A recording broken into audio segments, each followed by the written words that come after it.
नमस्कार साथियों, कैसे हैं आप सभी लोग। आज मैं आपको एक महान हस्ती के बारे में बताऊंगा। उनका नाम था डॉक्टर भीमराव अम्बेडकर।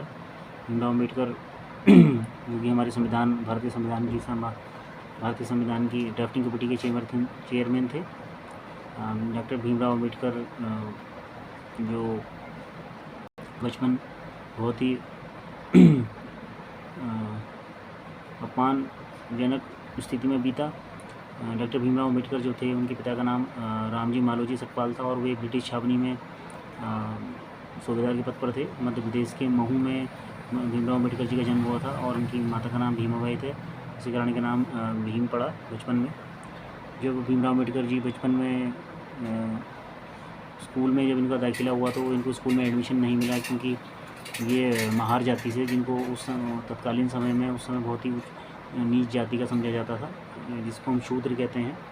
तो महार जाति में होने के कारण उनको एडमिशन नहीं मिला। तो फिर किसी तरह ने बड़ी मुश्किल से कहीं जगह पता करके स्कूलों में जाके तब जाके किसी स्कूल में किसी प्रिंसिपल को इन पर दया आ गई तो उन्होंने इनको स्कूल में एडमिशन दे दिया। परंतु ये सवर्ण जातियों यानी ब्राह्मण क्षत्रियों के साथ ये इनको बैठना अलाउ नहीं था, तो ये क्लास के बाहर ही बैठते थे। एक और अपने घर से एक कट्टा लेकर आते थे, उसमें बैठते थे और उसमें पढ़ाई करते थे। और ये पढ़ाई में बहुत होशियार थे और इनको हर समय पढ़ते रहते थे। इतने पढ़ाई में होशियार थे कि पढ़ाई में इतनी कुशाग्र बुद्धि देकर इनको संस्कृत नहीं पढ़ने दिया, तो इन्होंने फ़ारसी भाषा का अध्ययन किया, फ़ारसी भाषा। और ये हर विषय में बहुत अच्छे नंबर लाते थे। बचपन से भीमराव अम्बेडकर पढ़ने में बहुत अच्छे थे। जब ये कुछ बड़े हुए तो ये इनके पिताजी महाराष्ट्र के सतारा में आ गए। वहाँ इन्होंने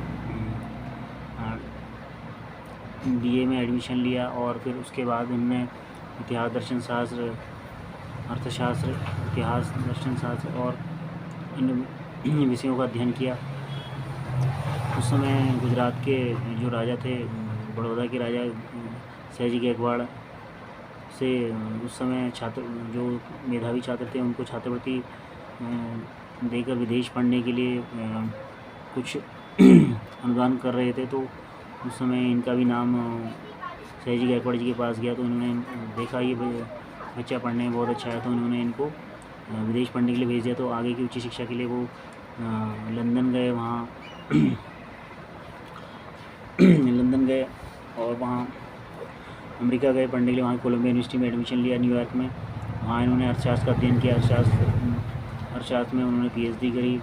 इनके पास अर्थशास्त्र की 3 डिग्रियाँ, तो पीएचडी 3 विषय में पीएचडी थी, पीएचडी की डिग्रियाँ 3 के पास। और उसके बाद वो लंदन गए, वहाँ से उन्होंने थीसिस लिखी। उसके बाद इन्होंने लॉ में इन्होंने एडमिशन लिया। वहाँ इन्होंने डीलिट की उपाधि प्राप्त, डॉक्टर इन लॉ किया। इस प्रकार ये लॉ के भी मास्टर बने। और इस बार भीमराव अम्बेडकर पढ़ने में बहुत अच्छे थे, तो इन्होंने और भी बहुत सारे विषयों का अध्ययन किया। कहते हैं भीमराव अम्बेडकर के पास 50,000 बुक्स थी उस समय वहाँ। और लेकिन जब बुक वो यहाँ भारत भेज रहे थे तो उस समय विश्व युद्ध शुरू हो गया था। तो विश्व युद्ध में जर्मनी की कुछ मित्र, जर्मनी से जब इन्होंने वो जहाज़ में अपने वहाँ भेजा अपने बुक्स को, तो जहाज़ को डुबो दिया गया मित्र राष्ट्रों की सेनाओं के द्वारा। पढ़ने में बहुत अच्छा होने के कारण इनको वहाँ भी, आज भी लंदन में और अमेरिका में और जर्मनी में भी इन्होंने अध्ययन किया था। तो ये वहाँ अभी भी इनकी वहाँ पे मूर्ति लगी हुई है, वहाँ पे म्यूज़ियम में। और सबसे विद्वान, उस तत्कालीन समय के सबसे विद्वान माने जाते हैं ये। तो फिर ये भारत आए तो जब देश आज़ाद होने के बारे में बातचीत चल रही थी हमारे यहाँ, भारत छोड़ो आंदोलन चल रहा था, गांधी जी और ये। तो फिर इनको संविधान बनाने के लिए, भारत का संविधान बनाने के लिए इनको कहा गया। तो फिर गांधी जी ने इनको हर उसमें इनके कुछ विचारों से गांधी जी के मतभेद नहीं मिलते, क्योंकि ये जो महार जाति है, जो अनुसूचित जाति के लोग थे, उनको आरक्षण देने के पक्ष में थे, लेकिन गांधी जी आरक्षण देने के पक्ष में नहीं थे। तो फिर किसी तरह इनका पूना समझौता हुआ गांधी जी और अम्बेडकर जी के बीच में। और फिर इनको राजनीति के क्षेत्र में और नौकरियों के क्षेत्र में भी इनको अलग से इनको आरक्षित सीटें मिली, जो आज भी हम देखते हैं नौकरी में भी और क्या कहते हैं राजनीतिक पदों में भी इनको आरक्षण है। और उसके बाद फिर भीमराव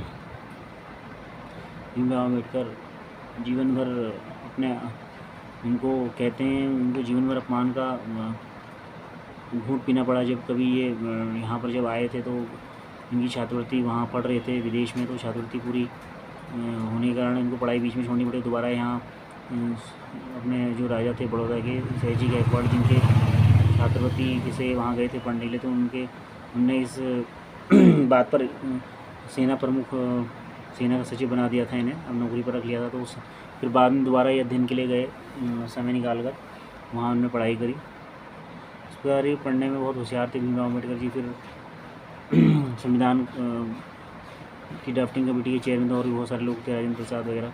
भारत का संविधान बनाया इन्होंने। और फिर अंत समय भी भारत पाकिस्तान का बंटवारा हुआ, तो उस समय भारत पाकिस्तान के बंटवारे के खिलाफ थे और क्या कहते हैं जर्मनी। लेकिन एक चीज़ और थी कि अंग्रेज़ों को देश से नहीं भगाने के पक्ष में ये नहीं थे, क्योंकि ये सोच रहे थे कि अगर द्वितीय विश्व युद्ध हो गया तो कहीं अगर जर्मनी जीत गया तो जर्मनी भारत को फिर से गुलाम बना लेगा। इसलिए अंग्रेज़ों को देश से ये बाहर चले जाने के पक्ष में नहीं थे। लेकिन जो भी था, फिर गांधी जी और ये सब कांग्रेस पार्टी और किसी मोहम्मद अली जिन्ना और ये भारत छोड़ो आंदोलन हुआ और फिर भारत पाकिस्तान बना और अंग्रेज़ों को यहाँ से जाना पड़ा। तो इस प्रकार अम्बेडकर जी अपने आप में बहुत ही विद्वान व्यक्ति थे। अंत समय में 1956 में इन्होंने बौद्ध धर्म अपना लिया था। इन्होंने सभी धर्मों का अध्ययन किया 20, 21, 22 सालों तक। बहुत सारे धर्मों का, हिंदू, मुस्लिम, सिख, ईसाई, जैन, पारसी, इस प्रकार के बहुत सारे 21 वर्षों तक सभी धर्मों का अध्ययन किया और उन्होंने बौद्ध राष्ट्र में बौद्ध धर्म अपनाया और बौद्ध धर्म की जो अष्टांगिक मार्ग है उसको अपनाया। और उन्होंने 5 लाख लोगों के सामने अपना बौद्ध धर्म कबूल किया। और फिर अंत में सन 1956 में ये अपने घर में लास्ट में इन्हें डायबिटीज़ हो गई थी और ये अपने घर में अध्ययन करते रहते थे और लेख लिखते रहते थे। अंत समय में रात में सो गए थे तो फिर सुबह सोए हुए मिले। 1956 ईस्वी में इनकी मृत्यु हो गई थी। इस प्रकार एक